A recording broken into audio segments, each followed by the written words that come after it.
The galaxy believed humanity was just another fragile newcomer, a species too young, too naive, too weak to matter in the halls of power.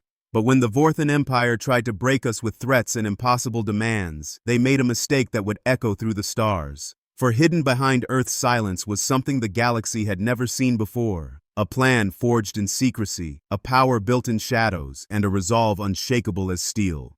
What began as intimidation would soon become revelation, and the balance of the galaxy would never be the same again.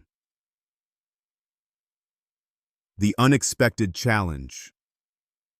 The Galactic Trade Federation's headquarters floated in the void between stars, a massive crystalline structure that caught and reflected light from distant suns. Inside its central chamber, representatives from 47 different worlds gathered for their monthly council meeting. The air hummed with dozens of translation devices working overtime to convert the various alien languages into something resembling universal communication.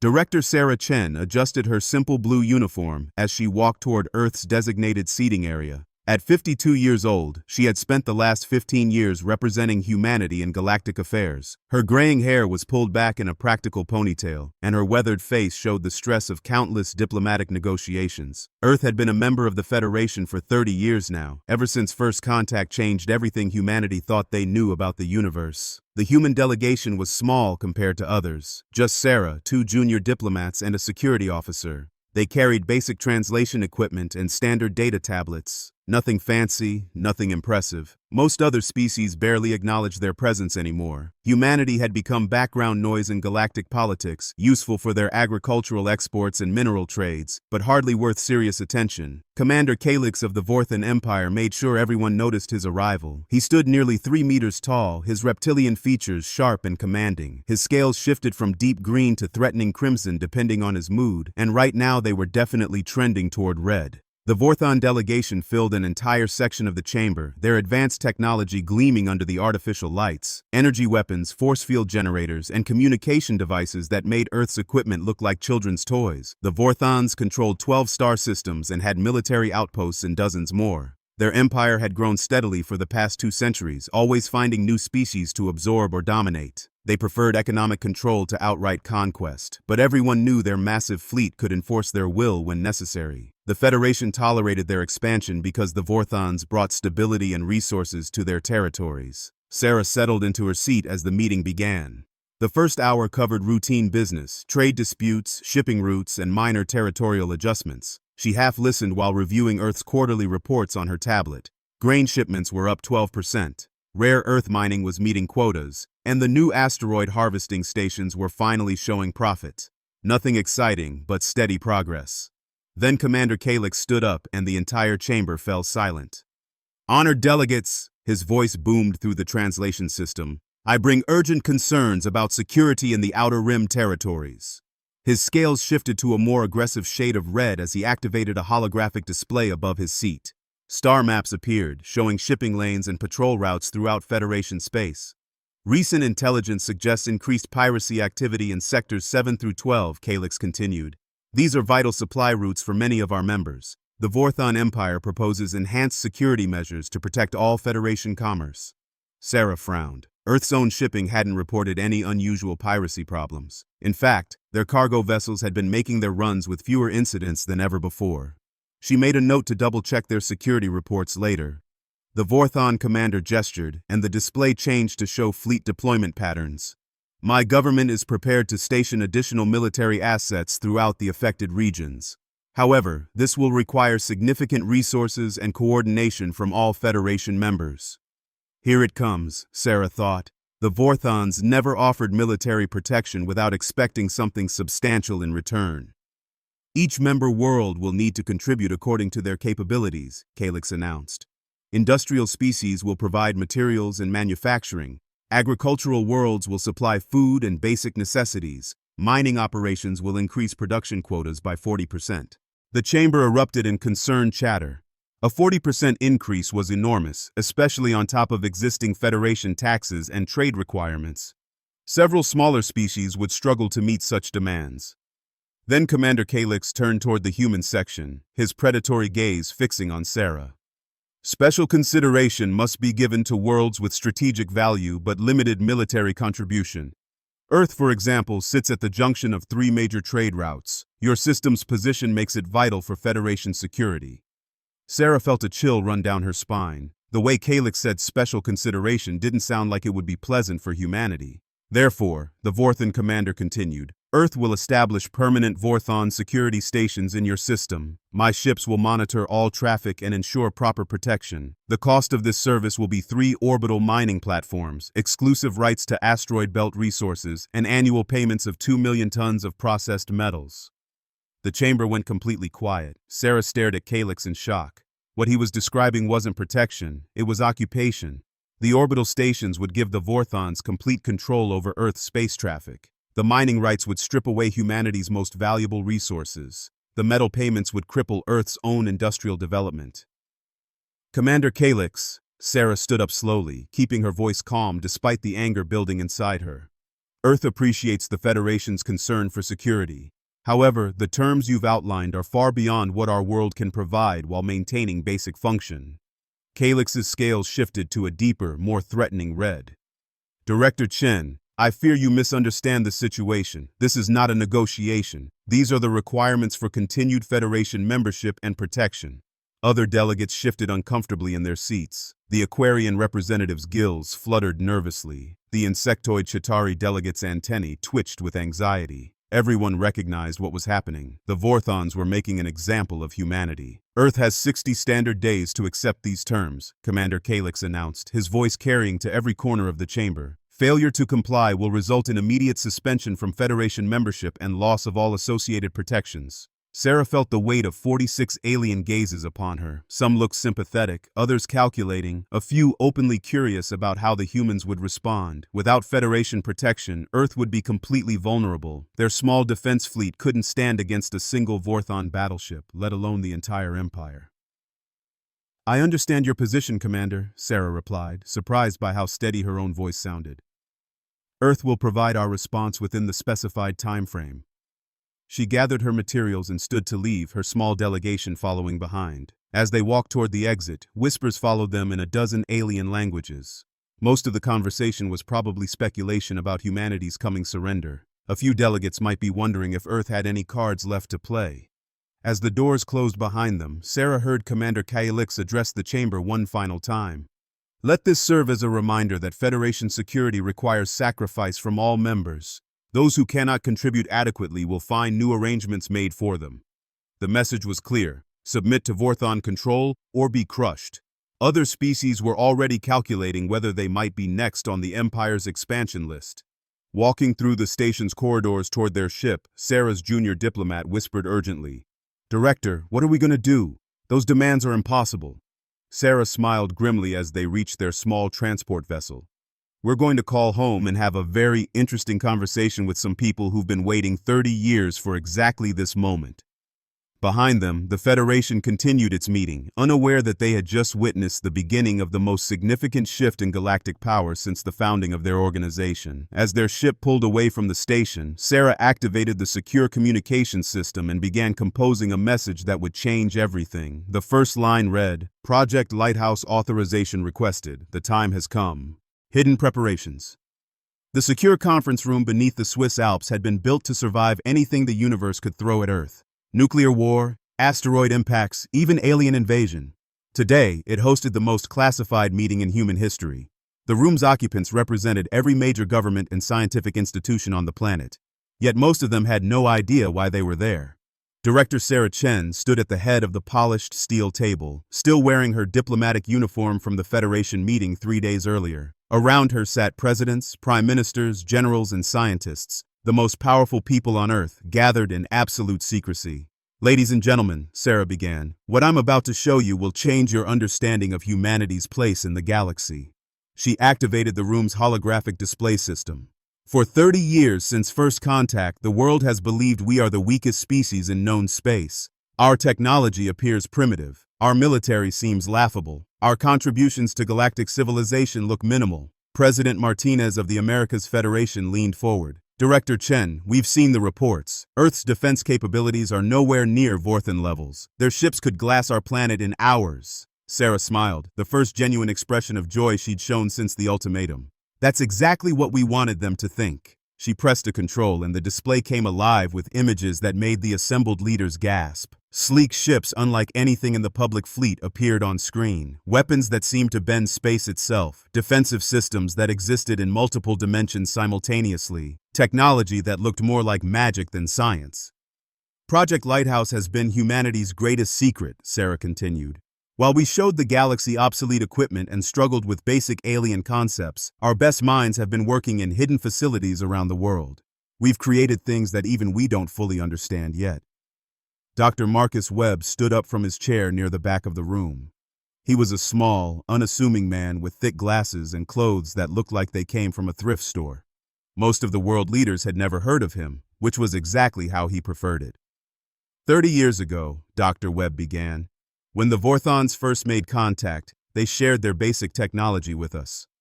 Faster-than-light communication, energy shields, plasma weapons, standard stuff for them, revolutionary for us, but they made one crucial mistake. The display changed to show mathematical equations that hurt to look at directly.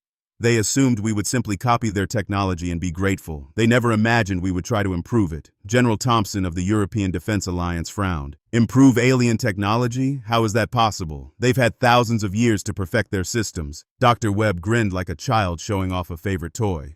That's exactly the problem, General. They perfected their technology millennia ago and then stopped innovating. They became comfortable with what they had. But humans? He paused dramatically. Humans never stop asking what if and how can we make this better. The equations on screen shifted and changed, showing progression after progression of increasingly complex formulas. We didn't just study Vorthan technology, we studied the underlying principles of how the universe works. We asked questions they never thought to ask. We found solutions they never imagined possible. President Nakamura of the Pacific Union looked skeptical. Dr. Webb, you're talking about surpassing civilizations that have been traveling between stars since before human history began. Actually, Dr. Webb replied, that's exactly what made it possible. Ancient civilizations think in ancient ways. They solve problems using methods developed thousands of years ago. But human science is young and flexible. We approach problems from completely different angles. He activated a new set of displays. Take faster-than-light travel, for example. The Vorthans use brute force hyperspace engines that tear holes in reality. Effective but crude. We developed quantum entanglement drives that slide between dimensional layers. Faster, more efficient, and completely undetectable to their sensors. The room erupted in amazed whispers. Sarah let them process the information for a moment before continuing. Project Lighthouse has been operational for 15 years. We have research facilities on every continent, plus hidden bases throughout the solar system. The International Space Station you all know about is basically a decoy. Our real space infrastructure would surprise even us. She changed the display to show Earth's solar system, but this version looked nothing like what appeared in textbooks. Massive installations floated in the asteroid belt. Advanced ships moved between planets. Defensive grids surrounded Earth in multiple layers. How many people know about this? Asked Chancellor Weber of the Germanic states. Fewer than 1,000 worldwide, Sarah replied. Scientists, engineers, support staff, everyone with the highest possible security clearances. The project has been funded through black budgets and classified military appropriations. As far as the public knows, we're spending money on conventional defense and basic research. Dr. Webb stepped forward again. The beautiful part is that our apparent primitiveness has been our greatest asset. The Vorthans shared technology with us because they thought we were harmless. Other species ignored us because we seemed irrelevant. Meanwhile, we've been learning everything about their capabilities while keeping our own completely hidden. The display showed surveillance footage from Vorthan military installations, detailed scans of their ships, and complete technical specifications for their weapon systems. We know more about Vorthan capabilities than they know about themselves. We've identified every weakness, every design flaw, every tactical limitation. President Chen of the Asian Coalition raised her hand. Dr. Webb, this is all fascinating, but Commander Kaelix has given us 60 days. Even with advanced technology, can we actually stand against the entire Vorthan Empire? The scientist's grin became positively predatory.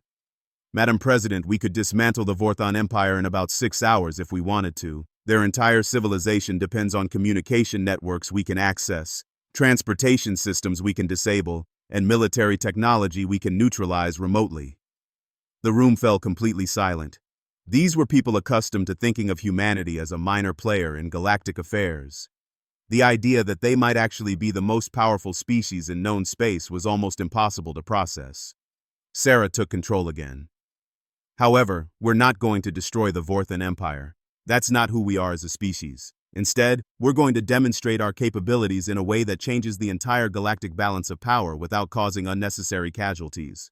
She brought up a new set of plans showing deployment patterns and mission schedules. In 57 days, when Commander Kaelix expects our surrender, we're going to give him a lesson in human ingenuity. We'll show the galaxy exactly what happens when you underestimate Earth. General Rodriguez of the South American Defense Council leaned back in his chair.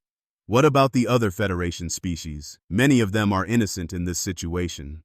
That's why our response will be carefully calibrated, Sarah explained. We'll target only Vorthan military assets and communication systems. Other species will see our demonstration but remain unharmed. In fact, many of them will benefit when the Vorthan stranglehold on galactic commerce is broken.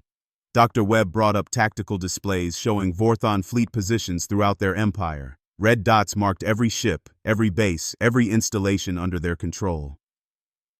We've been tracking their movements for years. There's nowhere they can hide. No system they control that we can't reach. The meeting continued for 6 more hours as Earth's leaders absorbed the reality of their situation. Humanity was not the weak, primitive species the galaxy believed them to be. They were potentially the most advanced civilization in known space, and they were about to prove it. As the session ended, Sarah made one final announcement. Everything discussed here remains classified at the highest levels. As far as the public knows, we're still desperately trying to meet Vorthan demands. The surprise is what will make our demonstration effective.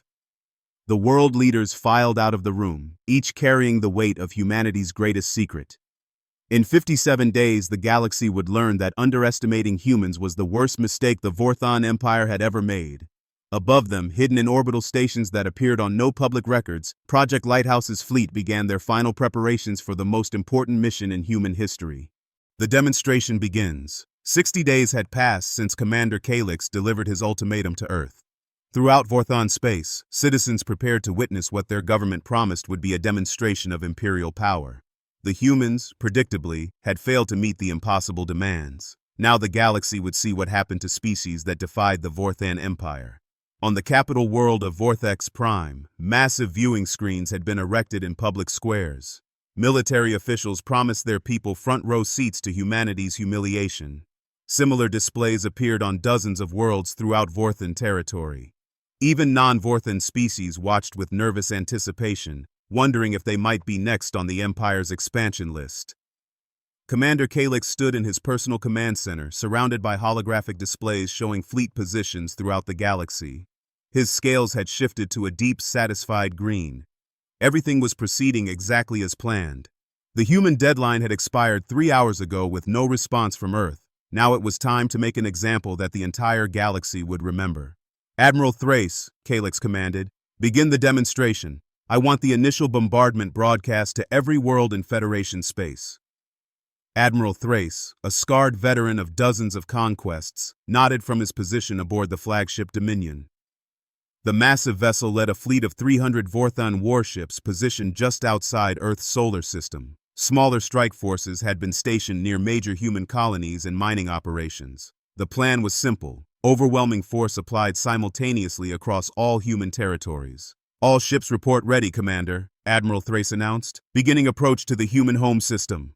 The Vorthan fleet moved forward with practiced precision. Their ships were massive, angular things covered in weapon systems and armor plating. Each vessel could level a city with a single salvo. Together, they represented enough firepower to crack a planet's crust.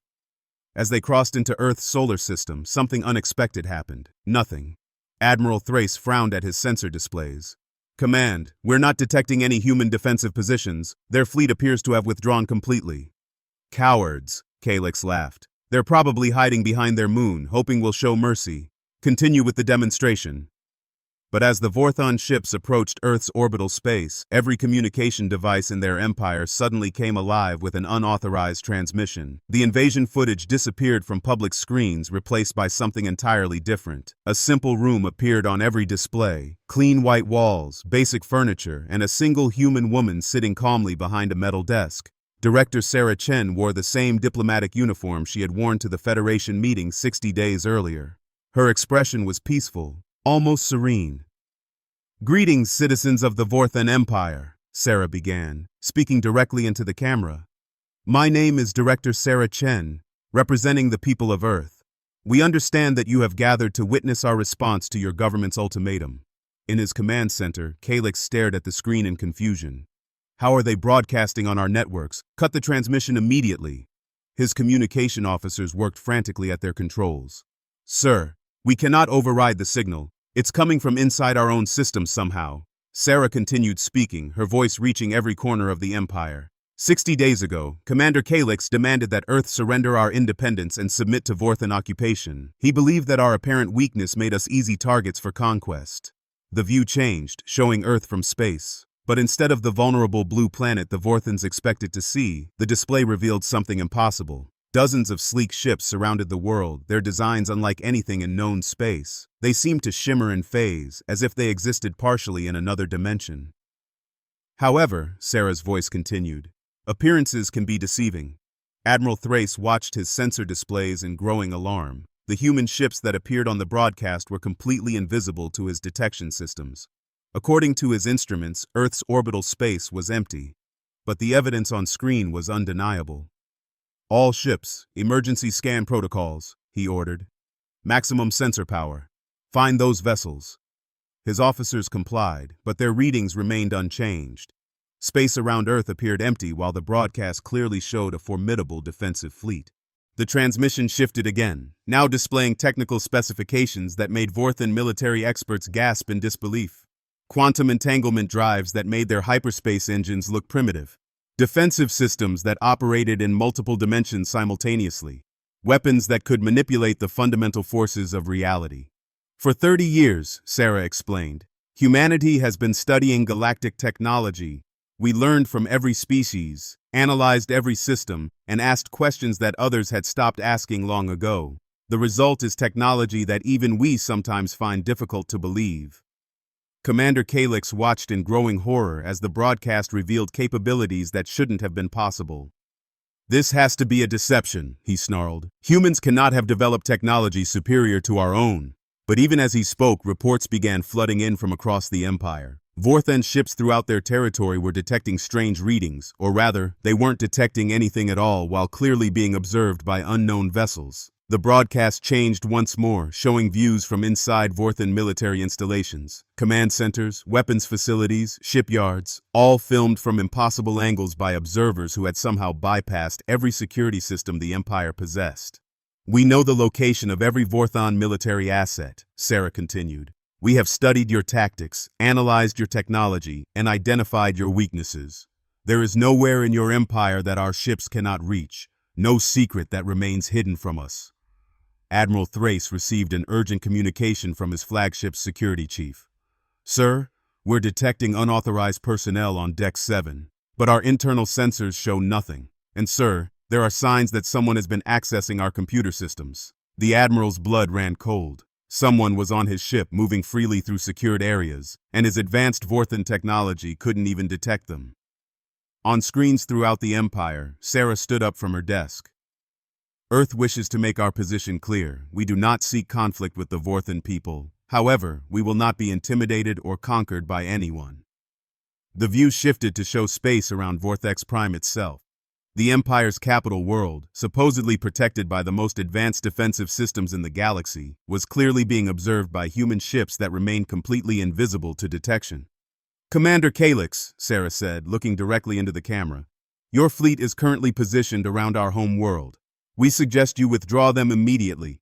Earth has no desire to demonstrate our offensive capabilities, but we will defend ourselves if necessary." In his command center, Kaelix stared at displays showing his own capital under observation by an enemy he couldn't see or track. For the first time in his military career, he felt true fear. "The choice is yours," Sarah concluded. "Withdraw your forces and recognize Earth's sovereignty, or learn why challenging human ingenuity is considered inadvisable."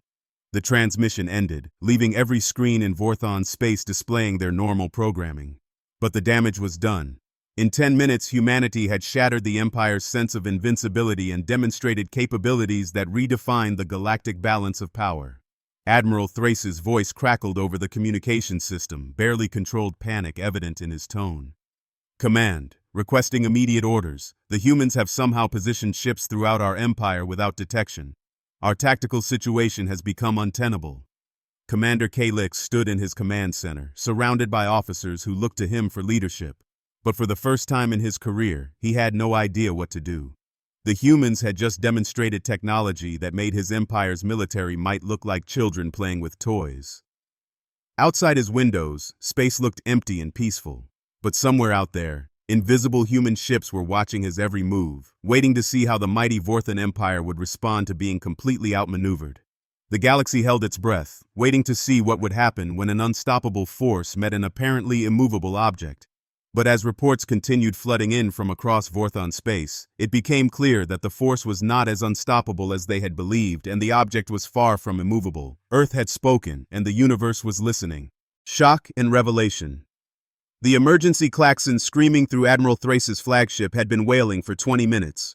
In the ship's command center, Vorthan officers rushed between stations, their scales shifting from confident green to panicked yellow as each new report brought worse news.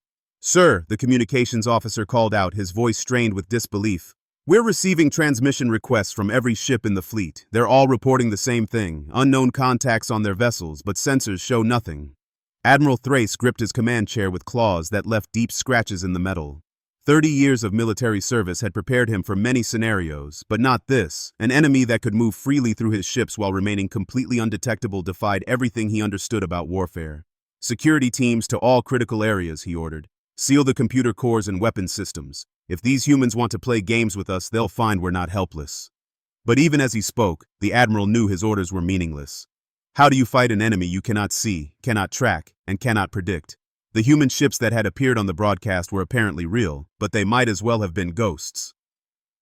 On Vorthex Prime, Commander Kaelix paced his command center like a caged predator. Reports flooded in from across the Empire, each one confirming that human vessels had somehow penetrated their most secure systems. Military installations that had never been mapped by outsiders were being observed in real time. Communication networks that required Vorthan DNA to access were broadcasting human messages. "Explain to me," Kaelix snarled at his chief technology officer, "how a primitive species that learned about faster-than-light travel from us 30 years ago has developed stealth technology that surpasses our own." Technology Officer Zent consulted his displays with trembling hands. His scales had gone completely pale, a sign of extreme stress in Vorthan physiology. "Commander, I have no explanation. The humans are using principles that our science says should be impossible. Their ships appear to exist in multiple dimensional phases simultaneously." "That's impossible," Kaelix snapped. "Multi-dimensional technology is theoretical at best. No species has ever made it practical." "With respect, sir," Zent replied quietly, "apparently one species has." The conversation was interrupted by an urgent communication from the Empire's most secret research facility, located in a hidden asteroid base at the edge of Vorthan space. The facility's commander, a scientist named Vrak, appeared on the main display with his scales showing the distinctive blue-white coloration of extreme shock. "Commander Kaelix," Vrak began, his voice barely steady, "we have a situation that requires your immediate attention. Our classified research has been compromised." Kaelix felt his blood turn cold. The asteroid facility housed the Empire's most sensitive projects, including research into exotic weapon systems and dimensional manipulation. Only a handful of beings in the entire galaxy knew of its existence. "Explain," Kaelix commanded. Vrak's image wavered as he activated a recording device. 3 hours ago, our security systems detected an impossible breach. Someone entered our most classified laboratory without triggering any alarms, accessed our research databases, and left behind this message. The display changed to show a simple text message written in perfect Vorthan. "Thank you for the research data. We found your work on dimensional folding particularly interesting, though somewhat primitive by our standards. We have taken the liberty of correcting several fundamental errors in your calculations. Please find the revised formulas in your database under Human Improvements. Regards, Dr. Marcus Webb, Project Lighthouse." The command center fell completely silent. Kaelix stared at the message, his mind struggling to process what he was reading. Not only had the humans somehow penetrated their most secure facility, but they had actually improved upon Vorthan science and left their work behind like a casual gift. "Sir," Vrak continued, "I've reviewed the revised formulas. They're correct. More than correct. They represent breakthroughs that our scientists estimate would have taken us centuries to achieve. The humans have solved problems we didn't even know existed. Commander Kaelix slumped into his command chair, finally understanding the true scope of what they faced. This wasn't just advanced technology. This was a species that had quietly surpassed every civilization in the galaxy while pretending to be primitive newcomers. Meanwhile, aboard Admiral Thrace's flagship, the situation was deteriorating rapidly. His security teams had found evidence of human presence throughout the ship, access panels that had been opened with impossible precision, computer terminals that showed signs of expert infiltration, and most disturbing of all, detailed scans of the ship's structure and crew complement. "Admiral," his security chief reported, "whoever these intruders are, they know our ship better than we do. They've accessed systems I didn't even know existed. But sir, there's something else." The security chief activated a wall display showing the ship's internal surveillance network. "For the past hour, our cameras have been recording empty corridors and vacant compartments. But when we physically check those same areas, we find equipment has been moved, systems have been accessed, and in some cases, improvements have been made to our technology." Admiral Thrace studied the surveillance footage in amazement. The cameras showed nothing unusual, but the evidence of human activity was everywhere. "They're not just invisible to our sensors," he realized. "They're invisible to our cameras as well. How is that possible?" His chief science officer, an elderly Vorthan named Kess, looked up from her analysis station. "Admiral, I've been studying the electromagnetic signatures from the human broadcast. They're using technology that operates on frequencies our equipment cannot detect. It's as if they exist in a spectrum of reality we cannot perceive." The implications hit everyone in the command center simultaneously. The humans weren't just using advanced stealth technology. They had somehow transcended the normal limitations of three-dimensional space. Back on Earth, in the secret facility beneath the Swiss Alps, Dr. Marcus Webb monitored the Vorthan reactions with scientific fascination. Multiple displays showed real-time feeds from Vorthan ships and installations throughout their empire. Every movement, every conversation, every decision was being recorded and analyzed. "The psychological impact is even better than we projected," he told Director Sarah Chen.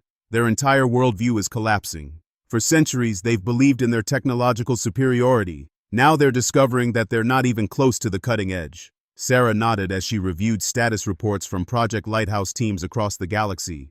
"Phase 1 is complete. Every major Vorthan installation has been infiltrated and documented. Their technology has been analyzed and found wanting. Phase 2 can begin when you're ready." Dr. Webb smiled as he activated a new set of protocols. "Phase 2 is already underway. Our teams are now making selective improvements to Vorthan technology. Nothing harmful, just subtle upgrades that will demonstrate our benevolent intentions while proving our superior capabilities." Throughout Vorthan space, military engineers began discovering impossible improvements to their equipment. Weapon systems that had been operating at peak efficiency for decades suddenly performed 20% better. Communication networks that occasionally experienced delays now operated with perfect clarity. Engine systems that required regular maintenance began running more smoothly than the day they were built. Commander Kaelix received reports of these improvements with growing bewilderment. "They're helping us?" he asked his staff. "The humans are actually improving our technology while demonstrating their superiority?" Technology Officer Zent consulted his latest analyses. "Sir, every improvement follows the same pattern. They enhance performance without altering core systems. It's as if they want to show us better ways to use our own technology rather than replace it entirely." The commander sat in stunned silence, trying to understand the human motivation. Any other species would have used their technological advantage to destroy or conquer their enemies. Instead, the humans were offering gifts while making it clear they could have chosen destruction. Admiral Thrace made the decision that would define the rest of his military career. Activating his communication system, he broadcast on all frequencies. "Human vessels, this is Admiral Thrace of the Vorthan Imperial Fleet. I request direct communication with your command authority." The response came immediately, not through normal communication channels, but directly from speakers throughout his ship. A calm human voice spoke in perfect Vorthan. "Admiral, this is Director Sarah Chen. We're pleased to finally speak with you directly." Thrace looked around his command center, realizing that the humans had been listening to everything all along. "Director Chen, I must admit that your capabilities far exceed our intelligence estimates. What are your intentions regarding the Vorthan Empire?" "Our intentions are simple, Admiral," Sarah's voice replied. We want to establish mutual respect and peaceful coexistence. Earth has no desire for conquest or revenge. We simply want to be left alone to develop as we choose." The Admiral considered this carefully. "And Commander Kaelix's ultimatum?" "Will be withdrawn immediately," Sarah said firmly. "The Vorthan Empire will issue a public apology for threatening Earth and will recognize our sovereignty. In exchange, we will share selected technological improvements that will benefit your people." For the first time since the crisis began, Admiral Thrace felt hope. The humans were offering a way out that preserved dignity while acknowledging the new reality. It was more generous than his empire deserved. "I will convey your terms to command," he said formally. "We're sure you will," Sarah replied with what sounded like a smile in her voice. "And Admiral, thank you for choosing wisdom over pride. It speaks well of your character." As the communication ended, Admiral Thrace realized that the galaxy had just witnessed the emergence of its newest superpower. And unlike so many others, this one seemed to prefer cooperation to conquest. Galactic consequences. The emergency session of the Galactic Trade Federation convened in chaos. Representatives from 47 worlds filled the Great Chamber, but the usual diplomatic order had completely collapsed. Delegates shouted accusations in dozens of languages while translation systems struggled to keep up with the overlapping conversations. At the center of the maelstrom sat Director Sarah Chen, appearing remarkably calm considering she had just upended the galactic balance of power. The human delegation remained the same modest group that had attended every Federation meeting for decades. Sarah, 2 junior diplomats, and a security officer. They carried the same basic equipment and wore the same simple uniforms. Nothing had changed about their appearance, but everything had changed about how other species perceived them. The Federation's ancient speaker called for order with little success. His voice enhancement systems were overwhelmed by the sheer volume of panicked conversations echoing through the chamber. Representatives who had ignored humanity for 30 years now desperately wanted to know what other capabilities Earth might be hiding. Ambassador Kaelix of the Aquarian Collective was the first to address Sarah directly. His gills fluttered with nervous energy as he spoke through his translation device. "Director Chen, the Aquarian government demands clarification. How long has Earth possessed these advanced technologies?" Sarah stood slowly, her movement causing the entire chamber to fall silent. "Ambassador Kaelix, Earth has been developing defensive technologies since joining the Federation. We saw no need to discuss them until our sovereignty was threatened." "Defensive technologies?" Commander Kaelix's voice boomed from the Vorthan section. His scales had lost their usual vibrant coloration, now showing the dull gray of defeat and humiliation. "Your ships penetrated our most secure installations across the galaxy simultaneously. That capability could destroy any civilization in known space." "Could," Sarah emphasized, "but would not. Earth has demonstrated restraint even when faced with threats of occupation and conquest. We prefer cooperation to conflict." The insectoid representative from the Chitauri hives clicked her mandibles rapidly, a sign of extreme agitation in her species. "Director Chen, if humans possess such capabilities, why remain in the Federation? You could establish your own empire." Sarah's expression showed genuine surprise at the question. "Ambassador Zith, Earth joined the Federation to participate in peaceful interstellar cooperation. That goal hasn't changed. We have no interest in ruling other species or conquering their worlds." A new voice entered the conversation as Ambassador Roth of the Stellar Mining Consortium stood up. His rocky, crystalline features reflected the chamber's lights as he spoke. "Director Chen, the consortium has been analyzing economic implications of your demonstration. If human technology can achieve such remarkable feats, surely you could revolutionize galactic commerce and industry." "We're open to sharing selected technologies," Sarah replied carefully, "with species that demonstrate peaceful intentions and respect for others' sovereignty." The qualifier hit the chamber like a shockwave. Several representatives who had supported Vorthan expansion in the past suddenly looked very uncomfortable. Earth wasn't just offering advanced technology, they were making it conditional on good behavior. From his seat in the Vorthan section, Commander Kaelix watched his carefully constructed alliance crumble in real time. Species that had once deferred to his empire's military might were now calculating how to curry favor with humanity instead. The balance of power hadn't just shifted, it had completely reversed. "The Vorthan Empire withdraws its previous demands regarding Earth," Kaelix announced, his voice barely audible above the chamber's ventilation systems. "We recognize Earth's sovereignty and apologize for any misunderstanding." Sarah nodded graciously. "Apology accepted, Commander. Earth looks forward to more constructive relations with the Vorthan people." But the damage to Kaelix's empire extended far beyond a diplomatic embarrassment. Throughout Vorthan space, subject species that had endured centuries of oppression were beginning to question their situation. If the mighty Vorthan military could be neutralized so easily, perhaps their rule wasn't as unshakable as it appeared. On the industrial world of Kepler-7, which had been strip-mined by Vorthan operations for 2 centuries, workers began organizing resistance cells. The planet's native Keplerian population had been reduced to virtual slavery, providing labor for resource extraction that enriched the Empire while poisoning their world. Resistance leader Jath spoke to a secret gathering in an abandoned mining tunnel. "Friends, you've all seen the broadcasts. The humans made the Vorthans look like children playing with broken toys. If Earth can stand against the Empire, perhaps we can as well." Similar conversations were happening on dozens of worlds throughout Vorthan territory. The Empire's reputation for invincibility had been shattered, and oppressed populations everywhere were taking notice. Back in the Federation chamber, the implications were becoming clear to everyone present. Ambassador Thren of the Peaceful Research Coalition raised a tentative question. "Director Chen, what happens to existing trade agreements and territorial arrangements now that humanity's true capabilities are known?" Sarah considered the question carefully. "Earth honors all existing agreements that were made in good faith.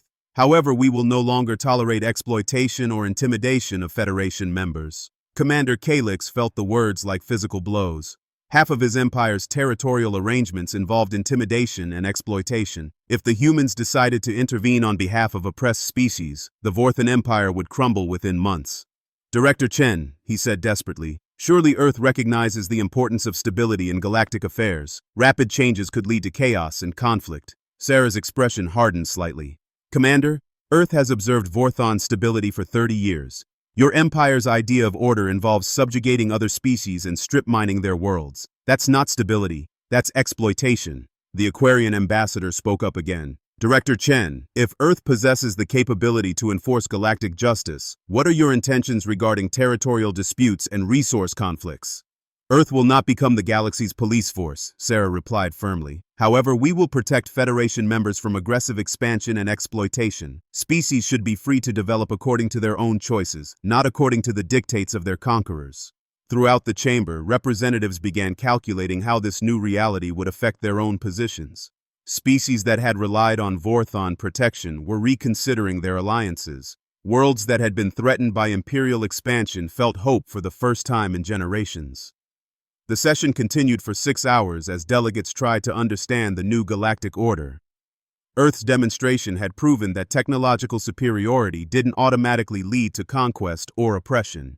Instead, humanity seemed genuinely committed to using their advantages for peaceful purposes. But not everyone was pleased with the developments.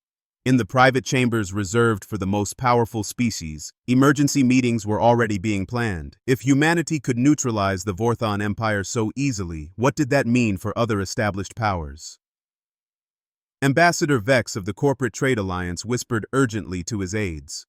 "The humans could destroy our entire economic model overnight. If they start sharing advanced technology freely, our monopolies become worthless." Similar concerns were being voiced by representatives from the Military Equipment Syndicate, the Resource Extraction Guild, and several other organizations that profited from the galaxy's current power structures. A new understanding.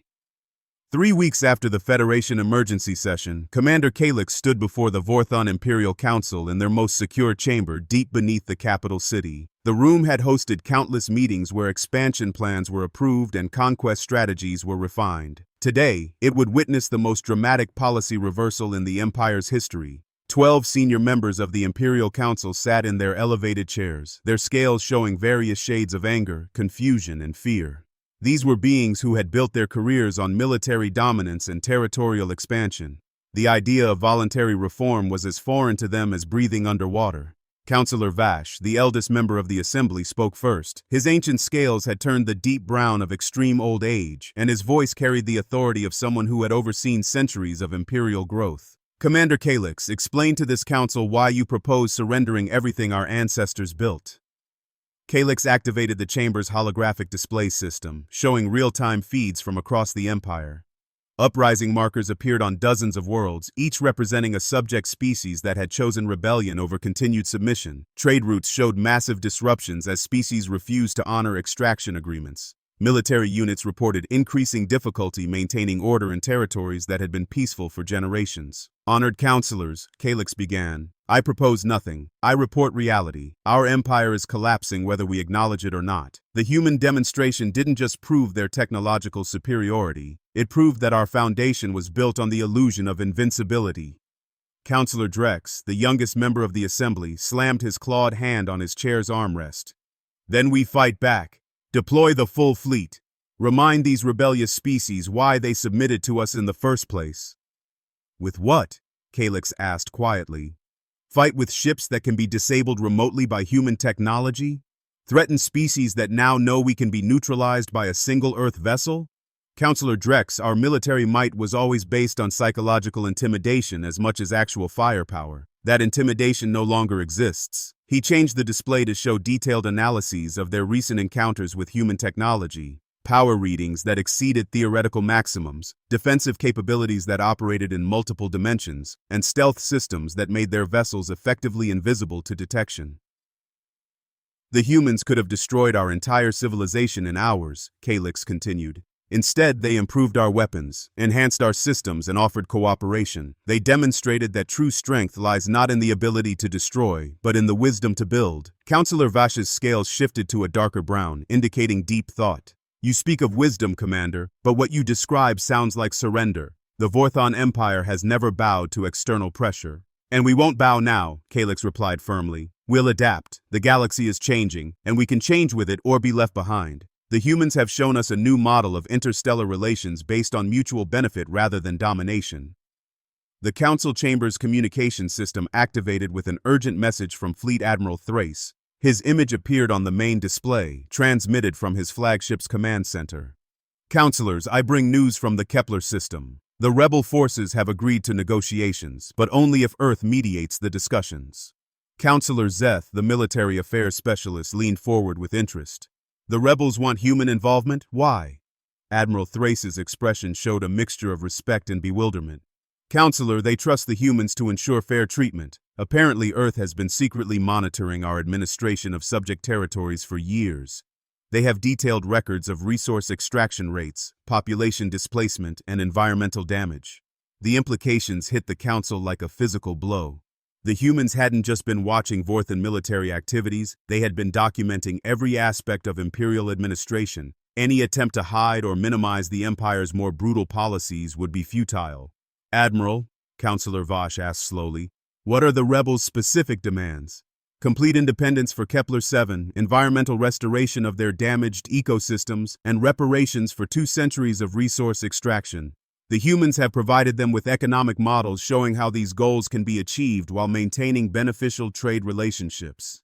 Kaelix studied the faces of his fellow counselors, seeing the reality of their situation sink in. The age of simple military solutions was over. Complex problems would require complex negotiations, and Earth had somehow positioned itself as the galaxy's preferred mediator. There's more, Admiral Thrace continued. Similar negotiations are being requested on 17 other worlds. The pattern is always the same. Rebels demand independence, environmental restoration, and Earth mediation. The humans seem to have become the galactic arbitrators by default. After the communication ended, the Council chamber fell into heavy silence. These were beings accustomed to solving problems through overwhelming force. The idea of negotiating with rebels, paying reparations, and accepting human mediation challenged every assumption they held about governance and power. Finally, Counselor Vash spoke again. Commander Kaelix, assume for a moment that we accept your proposed reforms. What guarantee do we have that the Empire will survive such dramatic changes? Kaelix activated a new set of displays showing economic projections and development models. Counselors, our current economy depends entirely on resource extraction from subject worlds. That model was always unsustainable. Eventually, we would have exhausted those resources and faced economic collapse anyway. The displays showed alternative economic structures based on manufacturing, technology development, and voluntary trade partnerships. Production figures indicated that cooperative relationships could actually generate more wealth than exploitative extraction.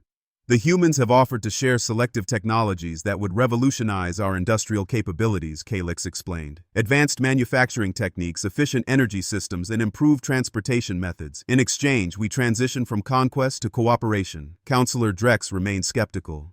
And if we refuse, what prevents the humans from simply destroying us and taking control themselves? Nothing, Kaelix admitted. Absolutely nothing prevents them from conquering the entire galaxy if they choose. That's exactly why their restraint is so significant. They have the power to rule everyone, but they prefer partnership to domination. He paused, letting the implications sink in before continuing. Counselors, we face a simple choice. We can evolve with the changing galaxy and maintain our relevance through cooperation. Or we can cling to old methods and watch our empire crumble while the humans offer our former subjects better alternatives. The vote, when it finally came, was closer than Kaelix had expected. 6 counselors supported immediate reform efforts, 4 opposed any changes, and 2 abstained pending further information. It was enough to authorize negotiations with rebel groups and begin economic transition planning, but the narrow margin revealed how divided the Empire's leadership had become. As the council session ended, Kaelix received a private communication from Director Sarah Chen. Her message was brief but significant. Commander, Earth has observed your council's decision with interest. We're prepared to begin technological sharing immediately if your government commits to peaceful resolution of current territorial disputes. The message included detailed specifications for manufacturing equipment that could revolutionize Vorthan industry. Production techniques that could create more goods with fewer resources, energy systems that operated at impossible efficiency levels, and transportation technology that would make their current fleet obsolete within a generation. But the most significant attachment was a proposal for establishing the Galactic Cooperation Council, a new organization dedicated to peaceful conflict resolution and technological advancement. Earth was offering the Vorthan Empire a founding membership position, recognizing their administrative experience while redirecting it toward constructive purposes. Kaelix realized that the humans were offering something unprecedented in galactic history, a path to remain relevant and powerful without requiring the subjugation of others. It was an opportunity to transform the Empire from a source of fear into a force for progress. The age of Vorthan expansion was ending, but perhaps the age of Vorthan contribution was just beginning. As he prepared for the first mediated negotiations with rebel forces, Kaelix understood that he was witnessing the birth of an entirely new model of interstellar civilization. The galaxy was learning to cooperate, and humanity was teaching them how. The new galactic order. 6 months after humanity's demonstration of power, the galaxy looked completely different. The Galactic Cooperation Council's headquarters occupied a massive space station positioned at the intersection of 3 major trade routes. Unlike the old Federation's crystalline structure, this facility was designed for function over beauty. Modular sections that could expand as new species joined, advanced communication arrays that connected every member world, and, most notably, the complete absence of military installations. Director Sarah Chen stood in the main observation deck, watching ships from dozens of species dock with the station. Vorthan vessels delivered manufactured goods produced with human-enhanced technology. Keplerian ships carried rare minerals extracted through environmentally sustainable methods. Aquarian transports brought exotic foods and medicines that had never been available in the old imperial economy. Dr. Marcus Webb joined her at the viewing wall, carrying a tablet filled with the latest status reports. At 63 years old, he had traded his laboratory coat for the formal attire of Earth's chief technology advisor, but his enthusiasm for discovery remained unchanged. The integration is proceeding better than our most optimistic projections, he reported. 17 former Vorthan territories have achieved independence while maintaining beneficial trade relationships. Economic output across the region has increased by 43%. Environmental restoration projects are ahead of schedule on 12 worlds. Sarah nodded, watching a massive Vorthan cargo vessel dock with the station. 6 months ago, that same ship type had been used to transport resources extracted from conquered worlds. Today, it carried goods produced through voluntary cooperation and advanced manufacturing techniques. What about resistance to the changes? She asked. Dr. Webb's expression became more serious. There are still holdout factions in several species. Some former imperial administrators have formed what they call the Traditional Values Alliance. They're operating from hidden bases in uncharted systems, occasionally raiding cooperative trade shipments. Military threat level? Minimal. Their equipment is outdated even by old Vorthan standards. The bigger concern is ideological influence. They're spreading propaganda about the human conspiracy and claiming that Earth is secretly controlling galactic affairs through technological manipulation. Sarah smiled grimly. Are we? Controlling galactic affairs? Absolutely not. Influencing them toward peaceful cooperation? Definitely. But there's a significant difference between guidance and control. Their conversation was interrupted by the arrival of Ambassador Kaelix. though his title had changed significantly since the early days of the crisis. The former Vorthan military commander now served as director of interspecies mediation for the Cooperation Council. His scales had regained their vibrant coloration, shifting between confident green and thoughtful blue as he approached. "Director Chen, Dr. Webb," he greeted them formally. "The afternoon session is ready to begin. Today's agenda includes the Meridian Independence referendum results and the Chitauri application for advanced manufacturing technology." As they walked toward the council chambers, Kaelix provided updates on the various ongoing negotiations. The Meridians voted 93% in favor of independence, but they want to maintain economic partnerships with Vorthan industrial centers. The Chitauri have agreed to all environmental protection requirements for receiving manufacturing technology. The new council chamber was designed on completely different principles than the old Federation headquarters. Instead of elevated seats arranged in hierarchical order, representatives sat at curved tables that formed interconnected circles. No species held permanent dominant positions, and decisions were made through consensus rather than majority voting. Sarah took her seat in the Earth section, still modest in size, but now accorded the respect due to the galaxy's technological leaders. Around the chamber, she could see the dramatic changes that 6 months had brought to galactic politics. The Vorthan delegation was 3 times larger than before, but now included scientists and engineers alongside military officers. They came to share technological innovations and coordinate industrial projects rather than issue ultimatums. Former subject species occupied their own seats for the first time in centuries. Keplerian representatives discussed mineral extraction techniques that restored damaged ecosystems. Meridian delegates shared underwater agricultural methods that could feed entire star systems. The session began with Ambassador Thrin of the Peaceful Research Coalition presenting the latest scientific cooperation projects.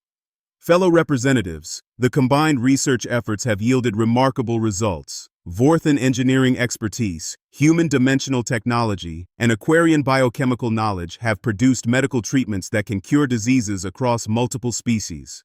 Dr. Webb stood to address the assembly. "The key principle behind these successes is voluntary cooperation. Each species contributes their unique strengths while benefiting from others' discoveries. No one is forced to share technology, but everyone benefits from what others choose to share." Ambassador Zith of the Chitauri hives clicked her mandibles in appreciation. "Dr. Webb, the hives have observed dramatic improvements in efficiency since adopting human manufacturing techniques. Our production capabilities have increased while environmental impact has decreased. This contradicts everything we learned about industrial development." "That's because industrial development was designed around scarcity and competition," Dr. Webb explained. "When you assume resources are limited and competitors are enemies, you optimize for maximum extraction and minimum sharing. But when you design for abundance and cooperation, completely different solutions become possible." The discussion continued for hours as representatives shared success stories from across the galaxy. Species that had been enemies for generations were now collaborating on joint projects. Worlds that had been strip-mined by imperial extraction were becoming centers of sustainable industry. But the most significant presentation came from an unexpected source. A small delegation from the Traditional Values Alliance had requested permission to address the council. Their leader, former Vorthan Admiral Krex, stood before the assembly with obvious reluctance. "Honored representatives," Admiral Krex began, "the Alliance has spent months investigating claims of human manipulation and technological coercion. We expected to find evidence of secret control systems or hidden surveillance networks." He paused, his scales shifting to the pale blue of embarrassment. "Instead, we found that human vessels stationed throughout the galaxy are providing disaster relief, environmental restoration assistance, and protection for weaker species against genuine threats." The admission sent ripples of surprise through the chamber. The Traditional Values Alliance had been the most vocal critics of human influence in galactic affairs. "Our investigation revealed that Earth has consistently refused opportunities to establish direct control over other species," Admiral Krex continued. "Human technology sharing includes safeguards that prevent military applications while enabling peaceful development. Every agreement includes withdrawal clauses that allow species to end cooperation at any time." Sarah listened to the statement with mixed emotions. She was pleased that their restraint had been recognized, but concerned about the implications of being constantly investigated by suspicious factions. Admiral Krex concluded his presentation with an unexpected announcement. "The Traditional Values Alliance formally requests dissolution and asks to be considered for membership in the Galactic Cooperation Council. We wish to contribute to the new galactic order rather than opposing it. The council chamber erupted in surprised conversations as representatives tried to process this development. The last major source of organized resistance to galactic cooperation had just asked to join the movement they had been fighting. As the session concluded, Sarah found herself reflecting on how much had changed since Commander Kaelix's original ultimatum. Humanity had revealed their technological superiority not to conquer, but to protect. They had demonstrated that true strength lay in lifting others up rather than holding them down. The galaxy was learning to cooperate on a scale never before achieved. Species that had spent millennia fighting over resources were discovering that collaboration could create abundance for everyone. Former enemies were becoming partners in projects that benefited entire civilizations. Dr. Webb joined her as they watched the various delegations prepare to depart. Ships from dozens of worlds would carry news of the day's agreements back to their home systems, spreading the cooperative model even further. "Do you ever wonder what would have happened if we had revealed our capabilities earlier?" he asked. Sarah considered the question carefully. "I think we revealed them at exactly the right moment. Too early, and the galaxy wouldn't have been ready to understand restraint as a sign of strength. Too late, and the Vorthan Empire might have caused irreparable damage to other species. And now? Now we have something unprecedented in galactic history," Sarah replied, watching the diverse fleet of vessels departing the station. "A civilization based on voluntary cooperation rather than forced submission. Species contributing their strengths while benefiting from others' discoveries. It's not perfect, but it's sustainable in ways that empires never were." As Earth's delegation prepared for their own departure, Sarah received a priority message from home. The text was brief but significant. "Project Lighthouse Phase 2 approved. Deep space exploration vessels ready for launch. The galaxy is just the beginning." Sarah smiled as she read the message. Humanity had transformed their corner of the universe through wisdom and restraint. Now it was time to see what other civilizations might exist beyond the known galaxy, and whether they too could benefit from Earth's hard-learned lessons about cooperation and mutual respect. The galaxy had learned not to underestimate human ingenuity. Perhaps the universe was about to learn the same lesson, but that, Sarah realized, would be a story for another day. As their ship departed the station, Earth's delegation carried with them the satisfaction of a job well done. They had faced intimidation with wisdom, threats with restraint, and conquest with cooperation. The galaxy was a better place because humanity had chosen to use their strength to protect rather than dominate. The age of empires was ending. The age of cooperation had begun, and at its heart was a simple truth that humans had always known, but the galaxy was just learning. True strength comes not from the power to destroy, but from the wisdom to build something better.